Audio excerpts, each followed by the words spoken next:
Good morning, LinkedIn. Kyle Burt here, dialed in, ElevateXchange. Good morning. It's Tuesday morning, 8 a.m. I hope all of you guys are doing well. We're live on Facebook, LinkedIn, and YouTube. So before we start the show today, this is a podcast, right? We are recording a podcast live in front of you guys. Pop in, say hello, say good morning, say where you're watching from. Are you watching this live? Are you watching this on the replay? Let me know down below. Let's make it interactive. Let's make it fun.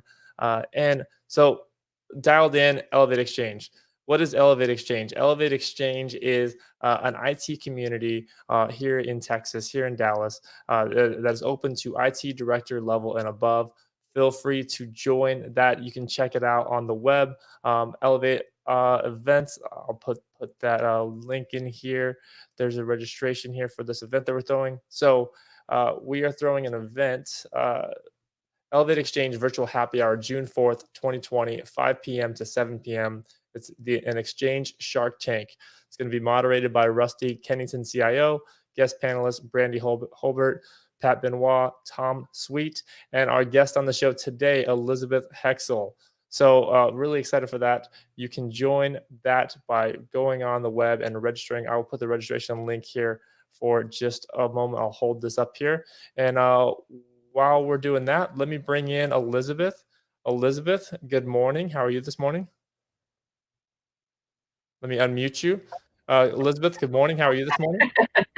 Good morning, Kyle. I'm great. How about yourself? Doing awesome. Are you excited for the show today? Yes, absolutely. Cool. So we're going to be talking about transformational leadership and what you've done in the past with all your roles and how you've kind of got to where you are now. So excited to kick this off. So Okay. we'll go ahead and roll the intro and start the recording for the podcast now. Here we go.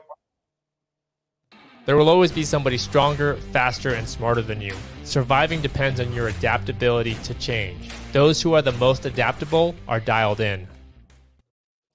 Welcome to Dialed In. I'm your host, Kyle Burt. Today we have Elizabeth Hecksel. She is a CIO, formerly worked with PepsiCo, Walmart, Alliant Group, and Southwest Airlines Pilots Association. Elizabeth Hecksel, welcome. How are you this morning? I'm doing well. How about yourself, Kyle? Good, good. You ready to get dialed in? Yes, absolutely. Let's do this. All right, well, let's do it, Elizabeth. So on this show, we talk about being the most adaptable to change. And those who are the most adaptable to change are dialed in. This is that thing that you are so passionate about, that you have so much energy around, that you can't stop talking about. You're obsessed with this. What is that thing for you that you are the most dialed into? So it's about transformations. It's about, it kind of starts with your own personal purpose in life and in your career. And for me, that's, I love technology. I became fascinated with it at an early age and wanted to see how I could make a difference in the world by leveraging technology. And oftentimes that's from a business perspective, it's finding the right technologies and finding the most innovative and creative way to implement those so that you can drive both bottom line and top line uh, value to your business. So that's kind of the genesis of why I want to be in leadership in IT. And a lot of that in today's world involves some kind of changes that have to go into place because there's a lot of companies out there with legacy systems or even things that aren't that old, but things change so much, or they've got sort of a hybrid of new and old, and it may not be working as efficiently as it should. It may not be bringing as much value as it could. And so you look for those opportunities to uh, instigate a change. Okay. So, and one of the things that's interesting to me is, leadership roles have changed over the years. And I was talking to a friend not too long ago, and he was in a networking meeting where everybody was going around and, it was like director level and above, and they were going around the room and introducing themselves. And he said pretty much everyone said that they were a transformational leader. And so, it's kind of the realization that this is happening everywhere. So it's becoming kind of part of what you need to have in your skill set in order to be effective as a leader. And I think it's worth noting some of the other things that I think are a little bit different than the way leadership was 15 years ago in terms of what the workforce expects of their leaders and in terms of what businesses require of their IT leaders, and just what has been proven to be help people be more successful in leadership roles. One of those is authenticity. I mean, it seems like that would be a no-brainer, but for some reason that's not. I think people put on a facade. It was kind of the old style of leadership, and now people are expecting more authenticity. They're looking for empathy. Back up a little bit, Yeah. and this is great. But so you said something, I want to call it out, right? Being a transformational leader is no longer the exception; it's now Right. expected, right? So now there's this expectation that you are going to be some transformational leader. Maybe we don't all know, but some of us, most people that watch the show will know. Technology is at the core of every business of being able to drive it forward, and whoever gets organized the fastest wins. And being organized is all about having your technology in the right place to help you guys succeed. So, and you know all about that, and that's what being a transformational leadership is about. So Right. this expectation now this has become, this is what used to be like a way to set yourself apart, has now become a weight that you have to bear, right? You have to bear this expectation of you better be a transformational leadership or else. Can you talk about that? Yeah, so it is. I mean, there are these other skills that you need in order to be effective, and one of them is dealing with ambiguity. Because when you go into change, you don't necessarily know how things are going to look. So it's that you have to have that willingness to take risks and possibly fail at a few of the efforts, in the hope that. Sorry, I got the art guy showed up. Yeah, it's all good. Um, so working from home, right? uh, but dealing with ambiguity and taking risks are very important because I think I don't know, 12 or so years ago when people were talking about transformations, they were saying that 70% of them fail, and I think it's okay to have some failures along the way, but you want the big picture change to actually be successful. And communication is very important when you're going through change. We'll talk a little more about that later. And then the clear purpose, and I talked about my purpose, but you also have a vision. You need to have a vision for whatever change you want to affect. And there is a difference between change and transformation because transformation, I mean, change is happening all the time in IT. And this is, I think, and I don't think it's important to really necessarily completely be clear whether it's just a change or it's a transformation, because at the end of the day, it's whether it's successful, right? Right. But the transformations are really changes, um, radical changes in your business model. And I think that's the more challenging type of change because when you're making radical changes, it can be challenging for people to get their minds around it. Um, and in fact, people will sort of understand it intellectually and get the vision and all of that before they're actually able to internalize it and make it part of the day to day. And that's kind of the cycles that you go through in transformation. Right. So you said earlier that 70% of transformations are failing, right? Or have failed. Why do you think that is? Like, what's the core of that? So a lot of it is not setting a firm foundation for the transformation, in order to get it launched correctly, and that requires that there's some urgency. So a lot of times, and what drives a transformation often is a response to a crisis or a repositioning in the market because things have changed. There's a disruptor that's occurred. So if you think about the disruptors like Uber and Lyft and Airbnb and quite some time ago now, but Amazon continues to be a disruptor in the retail space as they continue to take on new models and provide new categories of merchandise. But you have to have that firm foundation of understanding what the vision is, and developing a guiding coalition. So you need leaders within your company that are all aligned to the change that you want to make. And then you've got to find your volunteers, the people who are on board with it, and create your champions to really get out there and help lead the change, because you want to empower the team. You can't be in every meeting all the time as a leader. So you have to have that understanding of it being urgent, because you're addressing something that's impacting what you're doing, your business, and you want to develop that clear vision so everyone is on the same page. And then you have to have your guiding coalition so that there's support for the people who are buying into it. And then beyond that, you need constant communication. And I remember being in a seminar years ago about communication, where the instructor told us that when people really don't want to hear a message, it takes about 17 repetitions of it before they do. But even when people want to hear a message, it takes between 4 and 7 repetitions for them to clearly understand and get the message.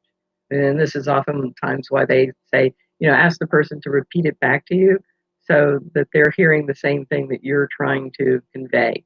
It takes 17 repetitions for you to understand something that you don't want to hear, right? Is that right? Yeah, it's and it's fewer when people are on board, and so but it's few people who will get a complex message, something of this order of magnitude, on one statement of it. Because there tends to be lots of facets to it. So they need to hear it repeatedly. They need to hear continuous support. And so some people think that when they're going through this, okay, everybody's got it, everybody's executing, and we'll just wait for everybody to finish. Well, that's not going to help you. I mean, it's rarely going to achieve success. You need to have conversations. You need to have level sets, sharing of what's happened so far. How's it going? What are obstacles in the way of doing this? And it just to some extent, that's kind of the norm in project management. But I often see those kind of things in projects that are failing too. They don't have enough communication. People are not on the same page with understanding the requirements or what the customers and the business really needs.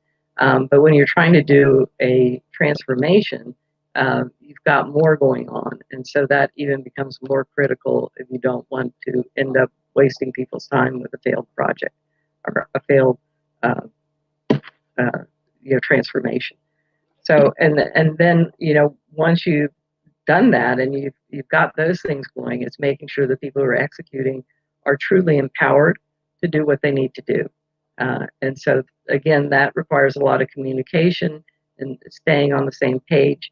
And then you need to make sure that you create some early wins so that the people can feel like, okay, if this is something that's going to take a long time to really implement because there's so many changes involved in your transformation, then they need early wins to feel like they're moving in the right direction, to get that reinforcement. And then you want to be able to kind of consolidate those in messages and build on that so that you can then have a sustainable change that's gone into effect. And then you want to make sure you provide whatever support you have. Like one time where we were transforming to agile methods, we set up a place where people could go and ask questions any time of day, and there was always somebody in there. And so it's not to waste their time. They'd be in there with their computer and they could be doing their work and everything, but they were always interruptible, and people could come in to ask whatever questions they might have, and that was very helpful. We got a lot of very positive feedback on that. Sometimes if you have a group of people who are working on something together, just bringing them into a single conference room to share their ideas and actually work elbow to elbow on something. Of course, we can't do that right now with COVID-19, but being together or being on Zoom together, keeping the line of communication open so that they know what each other is doing and how things are going, and they can get some feedback and get some ideas from their team members. So if I think about in some of the transformations that have occurred, I guess the most recent one I went through, um, we were we the original ask was it didn't even start off as a transformation, and then it evolved into one, and this is why, one of the reasons why it's so important to have it as a core skill for a leader is because this can happen. And what we were asked was to create a data store for analytics, to really be able to bring in all the factors that might go into analysis to help the business determine who are their next good customers, who are potential clients out there, and the groups of people they knew or had some interaction with, who was their where were their best opportunities. Okay, so the starting point was looking at what were the key factors that they had used to identify clients in the past. And when we went in and looked for that, we could find things, but we weren't really finding anything new. So then it was looking at the data and realizing, there's some missed opportunities here. If we look at these factors, there's some other factors that really make them a good client. And in order to do that, we needed to move this data into a store. And what we discovered was that there were people manually involved in loading this data into um, spreadsheets or into a database so that people could do this analysis on it. When we actually had technology that would enable us to automate the ingestion of the data and get it into a place where we could do this analysis and apply some artificial intelligence so people weren't using their own experience as they looked at the data. So it removes that subjectivity, and then you're more objectively looking at data and finding things. And in the process of doing that, we changed those jobs because the people who were doing that, it was such a manual job. Now we needed fewer people in it, which was good, because then those people who were doing that manual work could move into more project work, more engaging work, the kind of more what was in line with their long-term career aspirations. So it enabled quicker movement to the next level of job, which was good for them. And then, the people who were really good at data analytics, we could leverage their skills to help build the AI capabilities to make this engine get even better at analyzing and identifying potential future clients.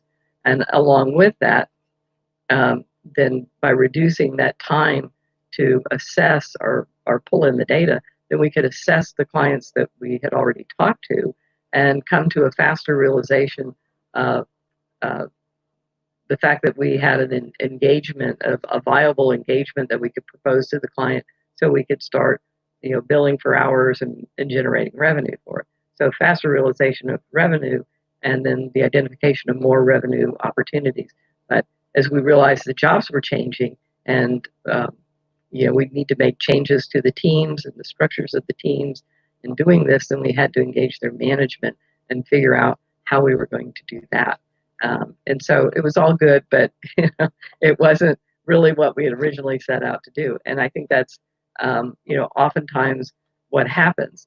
But as a leader, it's not just leading the change, but it's also initiating these kind of transformations, because you see them coming, or you see what's happening, or you can see the first inclinations of some of these things. And as an example of that, well, before we get into that, I mean, that was there was already a lot to unpack there, and yeah, I'm sorry.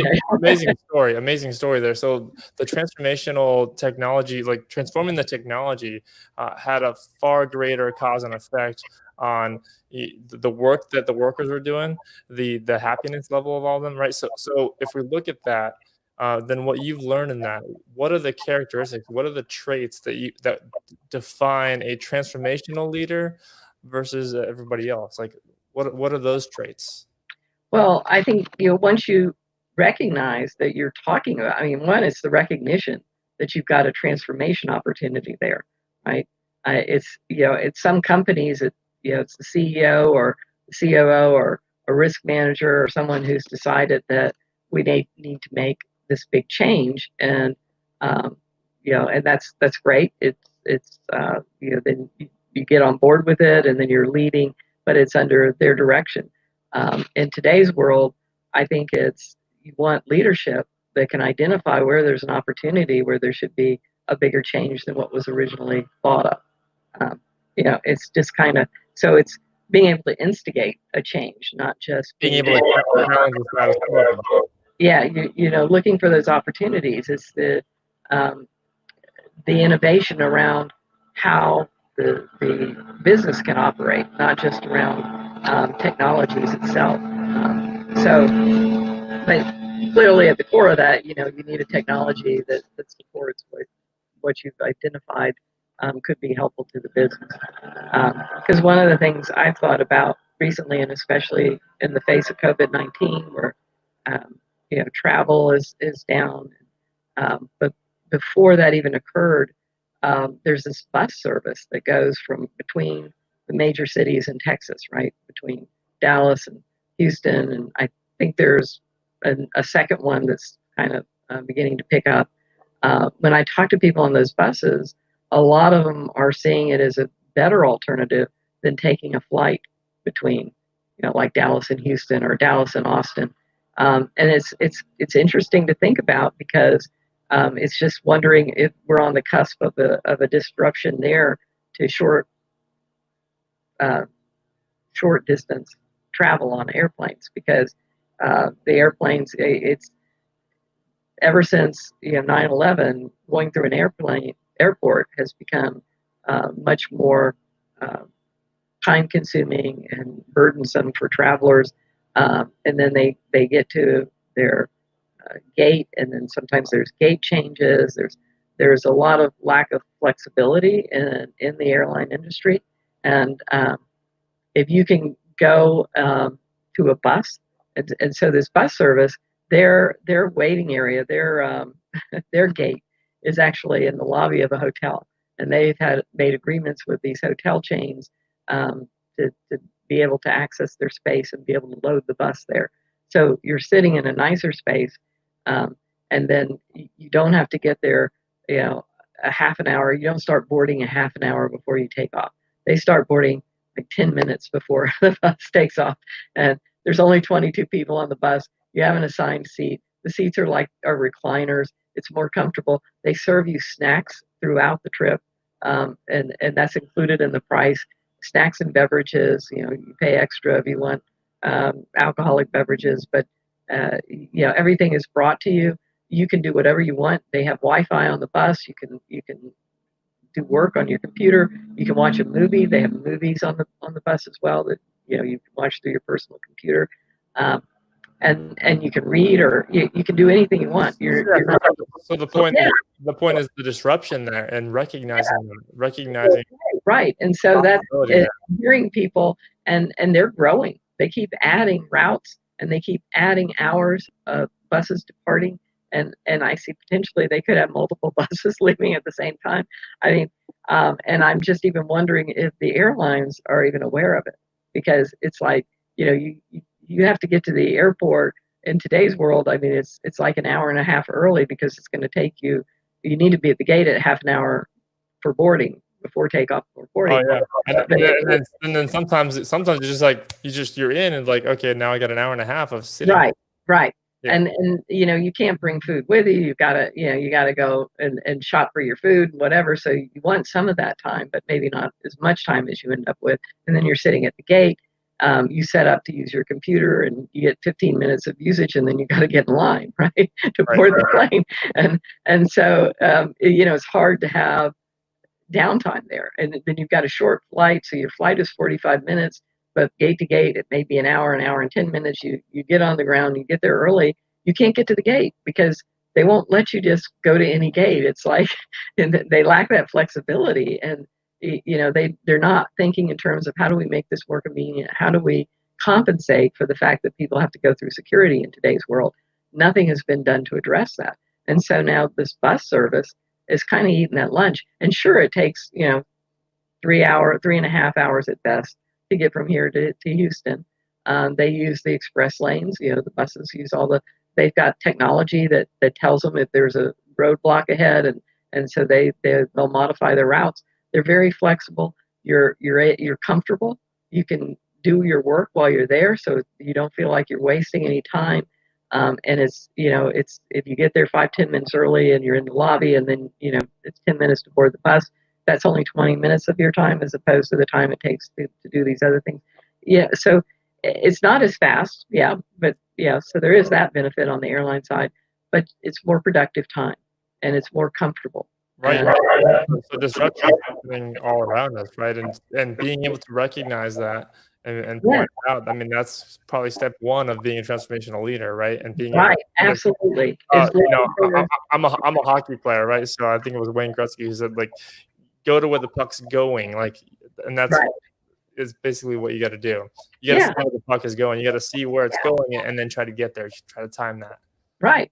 And I mean, when you think back to when Jeff Bezos started Amazon, he was looking at it, and there was 2,300% growth in internet usage per year, right? Wow. I mean, and like many people, it's like, well, okay, that's great. How do you monetize that? How do you build a business on that?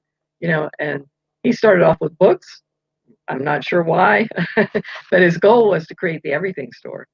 And then I believe, he doesn't say this, he doesn't admit to this, but I believe that he always knew it was going to be about creating the technologies and capabilities, because Amazon is still classified as a technology business and not a retailer. Right. And that's what they do really well. And so it's that seeing that opportunity, and because they could provide that service, they could make money to support the technology that they really wanted to build, which is an awesome thing to do. And so that's the kind of, I mean, and that's a disruptor. But nowadays, if you look at the world, the top 5 brands globally are digerati. It's Apple, Google, Microsoft, Amazon, Facebook. It's those are the most recognizable brands in the world, and they're all based on digital technologies. So, so that's if you're a non-digital type business, you still need to look for where are those competitive advantages, and oftentimes they are in the data, because that's where you'll realize you can identify more business opportunities with clients, and what do they look like, who should we be going after, where will we find these clients, and Yeah. there's So one last question about transformational leadership, and then we can talk about data warehousing and data lakes. Robin from LinkedIn. Hi, Robin. She said, so people from all levels need to be adaptable across all jobs at all times. It is a constant, right? So she's asking. Oh yeah, absolutely. I mean, it's one of the aspects if you want to be a leader in a group. And when I say leader in that regard, not necessarily the director, vice president, CIO, but just to be a thought leader in the team. If you're a person who's dealing with these newer technologies, you're the architect, you're the designer, then you need to have that agility and flexibility, I guess is the older term for it, but it's really agility in your thought processes and being able to look for the opportunities that really grow your business. And then you need, as leaders in management, we need to make sure that we're recognizing those contributions and rewarding those. Yeah. So let's talk about data lakes and data warehouses. First of all, what is a data lake? So a data lake is it's where all your data it's like, and the guy who came up with the term described it as it's all the streams of data that you have that your different systems generate, or the interactions with people create. It's where it all flows into, right? So it's all your data. It can reside in your data lake, whereas a data warehouse is more like, and I think he used the analogy of bottled water, right? It's like you've selected the water, you've cleansed the water, you've prepared the water, and now here it's packaged up for you, and you can do, or I guess that's more of a data mart. You've got it all packaged up, but the processing of it and all that is more like the data warehouse.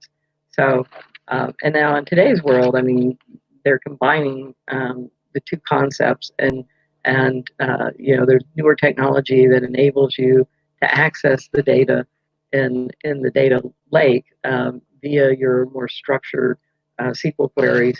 So it's all evolving, but really the excitement around that is just having a good way to store data where you can store it all, and you can deal with unstructured data, and you provide the governance around it to satisfy security requirements, and ensure you're protecting your clients as well as your employees in terms of whatever kind of personal data you may have about them. Yeah, and so what about data lakes and data warehouses are essential to transformation, as you alluded to, right? So it's just that thing where what are the opportunities for the non-digerati out there, which is most of us, right? Where are the opportunities to find those competitive advantages and be a disruptor? And I think that is in looking at what is the data telling me. Like if I think about how did that bus company, and I don't know any of the people who started the bus company, so I'm not privy to the process they went through. But certainly they must have gone through some analysis to identify, that there was an opportunity there that customers were not. And, you do some experimentation and see, how does that play out with people? If you find you're getting a lot of customers, then clearly it's a winning model. But even Jeff Bezos said, when he started trying to do the third-party sellers on Amazon, that the first couple attempts at that failed.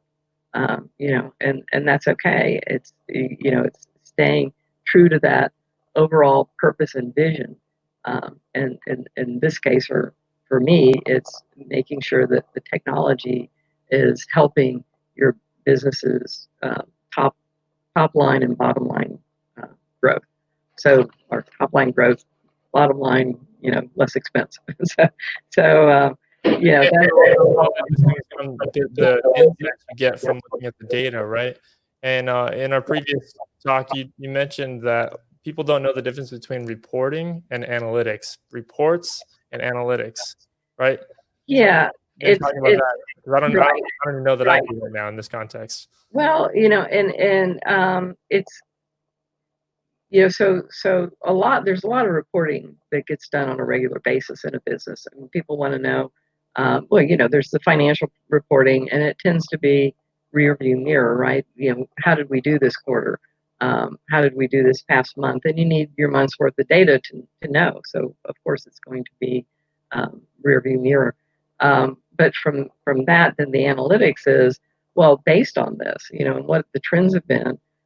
We can look at the last year and know that, in some businesses, this is intuitively obvious, like retailers, especially if you're a toy retailer, your numbers are all made in that fourth quarter, for the holidays, because that's when people, it's a huge percentage of their sales. I don't know the exact numbers, but it's a huge percentage. So it can be kind of intuitively obvious. It's you learn from looking at and analyzing what the trends tell you and what's going on, and then being able to project out how is this going to perform. So for example, and one of the things we looked at when I was at Walmart was batteries. When you put batteries on sale, what does it do for your business? And the answer was absolutely nothing. It's actually a negative, and the only reason you should ever put batteries on sale is if your competitors are doing it, to keep people from going to their stores. Okay, because people buy batteries. What drives battery sales is not, this is, I'm going to consume more batteries now that they're lower cost. No, you're only going to consume the batteries that you need for the devices you have that require batteries. And so if they put batteries on sale, you'll see a big uptick in the number of batteries that people buy. But following that, you'll see a big trough in the number of batteries they're not buying. So there's certain things that, I'm sorry? Because they're stocking up. Yeah, they stock up because they're on sale right now, right? So from a retailer standpoint, there are certain items that are like that. People are not going to buy more just because you put them on sale. They're only going to buy what they need, but they'll stock up if you put them on sale. So all you're doing is lowering the amount of profit you'll have from those items. But it can be an effective tactic if 3 stores within 5 miles radius of your store have batteries on sale, and they've advertised that in the newspaper, then you want to have, not the newspaper anymore, but flyers, mailers that go to people's houses, online, and whatever avenues they have that are most effective for them on their Facebook pages. Then they're going to take some of your businesses, and then it's not about the batteries; it's about what else the people will buy while they're in the store. And so the analytics side of it is about, again, kind of knowing, estimating where things are going to be based on where they were. Yes, estimating, being able to pull in data, and this is where companies get into the scenario where they start buying data from other data sources, and so because that'll help them understand what are the trends for some of their competitors, and seeing what have they been doing differently, and understanding that so that you can operate more proactively. Like certain events are going to happen, so you want to be prepared for them. Some of them are obvious, others not so much. Like another one that was interesting to learn was that people buy more fruits and vegetables when the humidity goes up. Who would have known that? I don't know. But so then you put it on your Facebook page. Hey, we've got a special, or all of our fruits are marked down 5% or 10% right now, or whatever. Come in when you get a chance. We'd love to see you in our store, and so you're inviting people in when it's sort of striking when the iron is hot, right? It's but you have to know when that's occurring, and it's real time, right? It's not, you can't be looking at information from 2 days ago. That won't help you.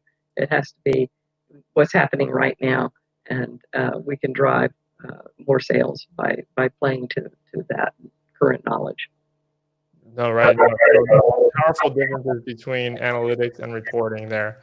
Thank you for clarifying that, Elizabeth. So as we start to kind of wrap things up a little bit, you've had just quite a very impressive career.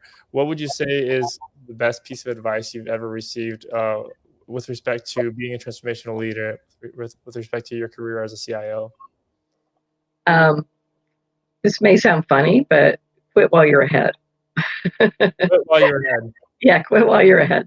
So the idea is, because when you come up with ideas for change or transformation, if you've got the buy-in, and you've kind of got the case for it, and you've got the team, and you've got things, then don't keep asking for it, or don't even leave yourself open to the naysayers. It's you got to then leverage the go ahead you've gotten, and so that's the ahead part, right? Is that you've already got steam behind this, you've got wind in your sails. Just go with that. Don't because you really need to invest more in the people who are on board and are helping with the change. Because at a certain point, you'll have enough momentum to bring everyone else along. And you don't want to over invest in the people who are the naysayers. Oh, don't overinvest in naysayers. That's right. Some good advice right there too. Yeah, because eventually, and it's always puzzling to me, especially when you work in technology, because you think all technology people would be in favor of innovation and and the new stuff and the new capabilities it can bring. But a lot of people just get comfortable with what they have, and the reality is vendors come out with new versions of older technologies, right?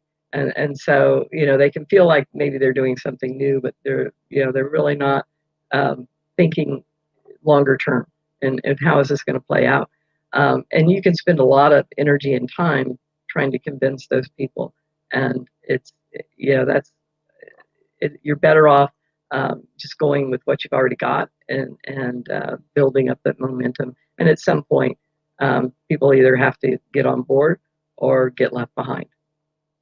Yeah. So what Robin said earlier, being able to be adaptable across all jobs in the organization. That's the key, right? Yeah. How do you drive that? How do you instill that willingness to adapt into somebody? Is it they either have it or they don't, or is it something that can be learned, something that can be taught? Something that can they can be guided on. Yeah, I believe anything. Um, I think there's very few things that can't be taught.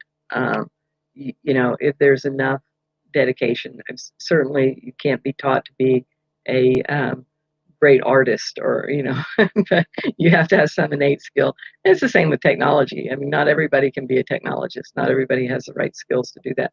But when you're talking about things that are more behavioral, and that kind of gets into the one of the things when you're creating that vision or trying to inspire the team is starting with the why. And Stephen Jobs was a master at this. Is instead of saying, we're a computer company, and come buy our newest Apple machine. It's sure people can hear that message and it's like, okay, great. If they're already a fan of Apple, they may look into it because they got something new and they may want to know what is new.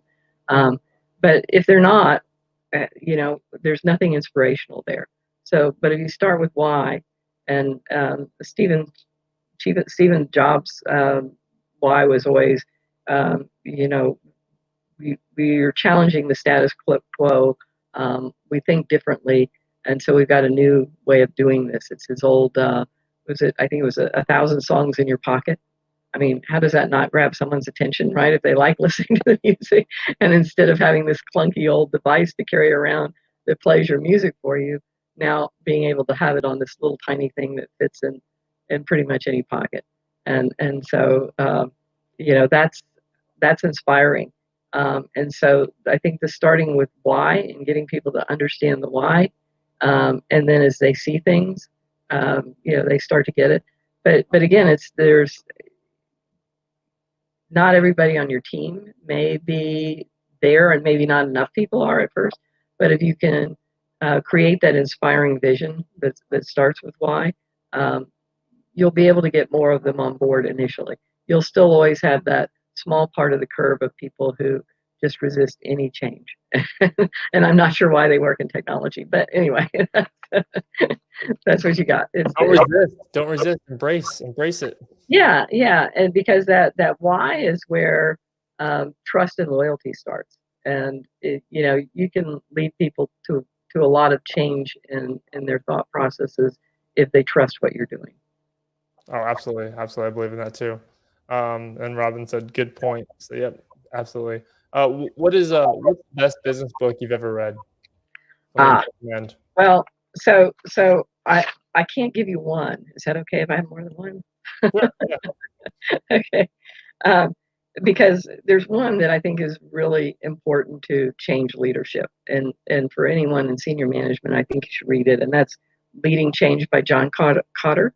I think he's really the guy who invented transformational change leadership processes, and so that's very important. And the other one, and I just love this guy, Simon Sinek, and you see him on he's YouTube a lot. And in fact, if you're not big on reading books, he's just look him up. It's Simon and then his last name is Sinek. And you find him on YouTube. He's got a YouTube channel, and he covers most of the things that he writes in his books through YouTube as well. So kind of your own audio book file, and you can take it in like 15-minute increments. But he has Start with Why. He wrote the book Start with Why, and I think that's a very powerful message from a very innovative leader. Yeah, no, absolutely. I love both of those books. Thank you for sharing. And then, if you could go back in time machine, what would you tell your 20-year-old self?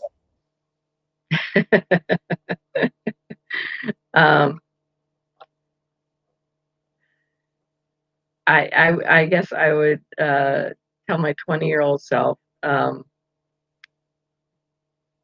to not worry so much about what other people are thinking, and think about the big picture, build on that. But also, it's not just about hard work and getting things done, but spend more time on the relationships with the people you work with. Awesome. I threw you off for a second there. I had to get Yeah. one. Well, there were so many things that came to mind. Good. No, that's good stuff. And last thing, is there anything that I failed to ask you that you would have asked yourself in my shoes? Um,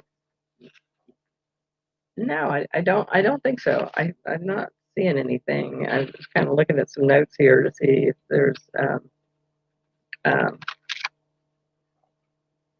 oh, okay. So there is one thing I think is very important, and I think this is it has been an ongoing challenge um, throughout the years in IT, and that's the amount of part of it is, the reason IT doesn't get the seat at the big table with the other leaders in many cases, and that's because IT is often thought of as a cost center, and certainly certain aspects of IT are a cost center, and for many companies that's the history of it. But the percent of budget that's spent on the cost center aspects, your servers, your network, your PCs that everybody has to have on their desktops. That's to keep the lights on. And historically, that has been 80%, sometimes more than that, of the IT budget. And we're all working to try to drive that down. In the ideal world, it would be about 50% of your budget, so that you could free up. So you want to get that down, and that's where you're looking for those changes and those capabilities, the newer technologies, the cloud services, the cloud-based capabilities, so that those keep the lights on functions are the least of your concerns, so you can spend more time on the innovation, on looking at your data, on helping the business grow value.